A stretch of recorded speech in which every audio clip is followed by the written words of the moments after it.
theory, performance, rhythm, harmony, line and form, acoustics, notation, orchestration, neurology, and perception. These are the keys to understanding music. Hello, and welcome to Understanding Music. In order to understand music, we need to comprehend a few basic theoretical concepts. The first is probably that of a note, and how that note is repeated throughout the various registers we call octaves. The next is understanding how the various notes fit together into a set we call a key or a scale. A key is a group of usually 7 notes that fit together in a particular way that we can write music.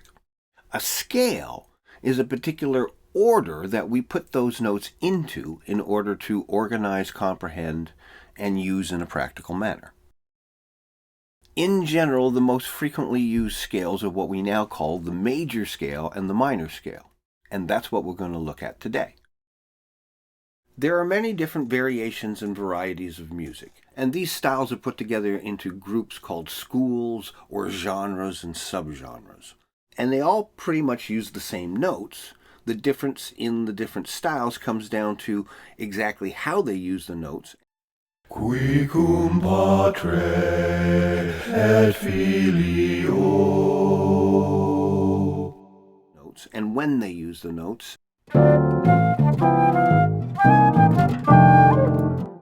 And on what instruments they play these notes.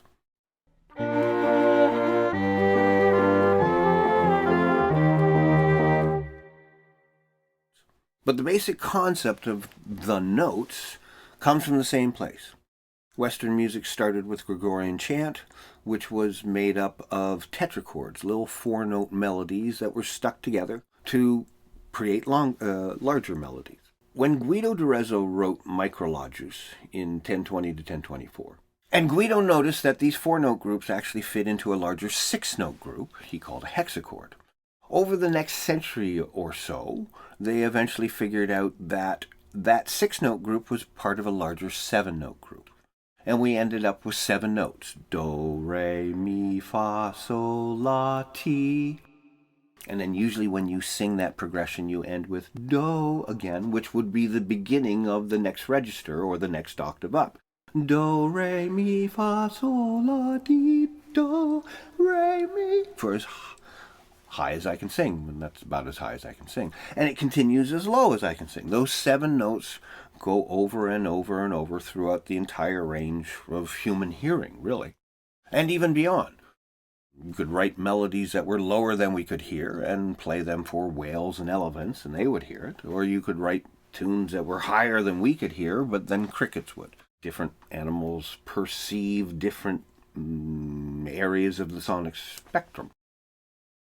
By the 14th and 15th century, they had noticed that this 7-note group was actually part of a larger 12-note group, which we now call the Chromatic Compass, or if we played all the notes one after another, would be called a chromatic scale.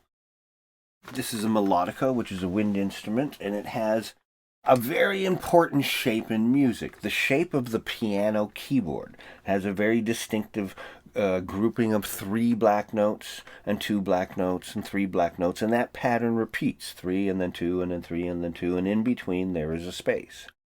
This shape helps us understand how the notes of a scale work in terms of this chromatic compass. When I play one note, if I go to the right, the very next one is this black raised note, and then there's a white note, and then there's a black note, and then there are 2 white notes. Each one of these, as I move across the instrument, gets what we call one small step. It's also called a semitone. It's also called a minor second. We'll get into those later. Higher.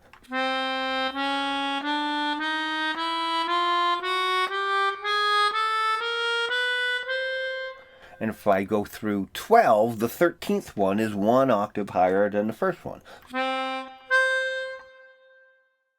I suppose the easiest way to look at this is start with the white notes. There are 7 notes to the scale, do, re, mi, fa, sol, la, ti, so when they came up with note names, they decided to take the names of the letters in the alphabet and use those, A, B, C, D, E, F, G. So if we look at the pattern of 2 and we go to the left, that is the note C. And if we went down here, that's the note B. And so this is the note A. And that's the beginning of what we call the minor scale. And if I play 7 notes in a row and then the 8th, those are the notes A, B, C, D, E, F, G, and then back to A. And this particular instrument has a compass of 1, 2, 3 octaves, which is wider than the average human voice, which is somewhere between an octave and a half to 2 octaves. A well-trained singer can sing 3. Operatic virtuosos can sing 3.5, pushing towards 4. Certain instruments, most instruments like the flute, most woodwinds have a range of 3 to 4 octaves, string or 4 to 5 octaves. And all these compasses and all these instruments are always can be broken down into these little half-step or semitone increments. And in general, most popular music, that's the smallest increment we use. And so all the structures we make are combinations of how many semitones for this, how many semitones for that.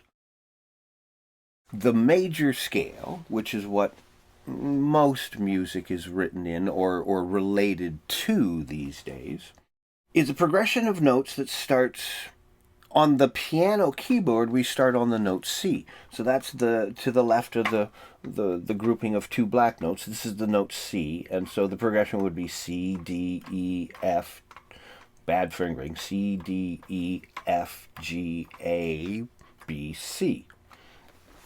And if I play that melody, you get the recognizable do, re, mi, fa, sol, la, ti, do. Now what they noticed by the end of the 14th century was that in between do and re, there was this extra little half step. And between re and mi, there was a half step. And they didn't play these half steps. They jump over them to make the major scale. They didn't realize that when they were first using the scale. They would have never thought of putting that in there because the instrument they were using and writing for was the voice, and you can't see where the tones are semitones. It's not until you build an instrument that can represent these sounds that you did. And so they realized that the major scale was this pattern of what they call a large step, is the combination of 2 small steps.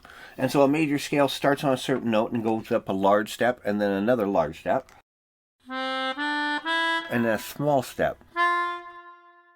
And that 4-note group is one of the tetrachords they use to write music with, what we now call a major tetrachord, which is the first 4 notes of what we now call the major scale. Anybody who remembers the Addams Family will recognize that motif. And if we take that last note, we go up another large step, which is 2 small steps. And then from that point, we play another one of those melodies. So the pattern is we start on a note, we go up a large step, and then a small step. And then we go up a large step, a large step, a large step, 3 large steps, and a small step. So 2 large steps and a small step, 3 large steps and a small step. We now call these steps tones, and a large step is called a whole tone, and a small step is called a semitone. So the progression, if you start on the note C, would be up a whole tone, semitone, whole tone, semitone.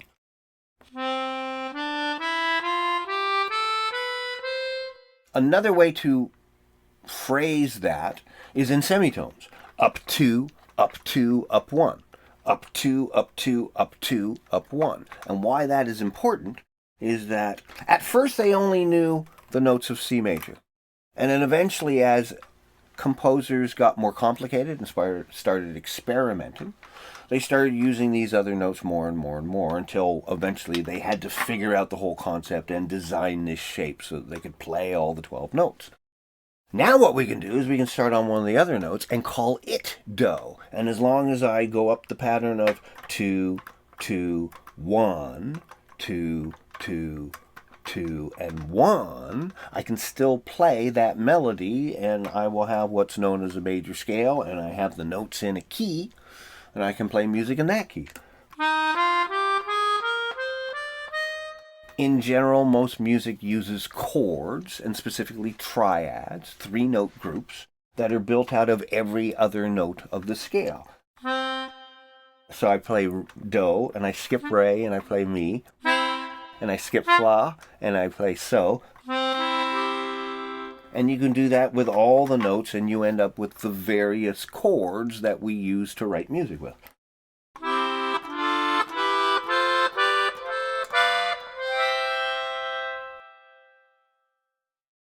So, now that we have this pattern of whole tone, semitone, whole tone, semitone, which corresponds to the melody Do, Re, Mi, Fa, Sol, La, Ti, Do, which is a major scale. And we know that the minor scale is the same progression of notes, only it starts on the note La, not Do. We can now go to any fret or keyboard instrument and figure out which notes we need to use, no matter which note we decide to call Do. In the next lesson, we're going to take a look at what to call these other notes that we're going to use to play in these other keys and scales. See you then.